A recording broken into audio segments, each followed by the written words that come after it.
टोलाएर बसिरहेछ त के भयो किन टोलाको भन्नु त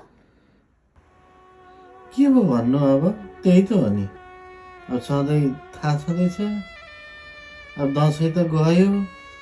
अब तिहारमा के हालिदिने बा भन्दै थियो तिम्रो छोरोले तपाईँकै छोराले भन्यो होला फेरि तपाईँले बुझ्नुभयो होला होइन तब बुझ्दिन त लाटी ऊ फेरि रोइसक्यो छोरो फेरि के भन्न बोलाइसक्यो तिम्रो छोरोले हे तेरी के भयो ओले ओले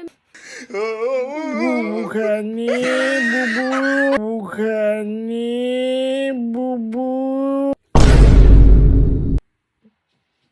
देख्नु भने होइन मैले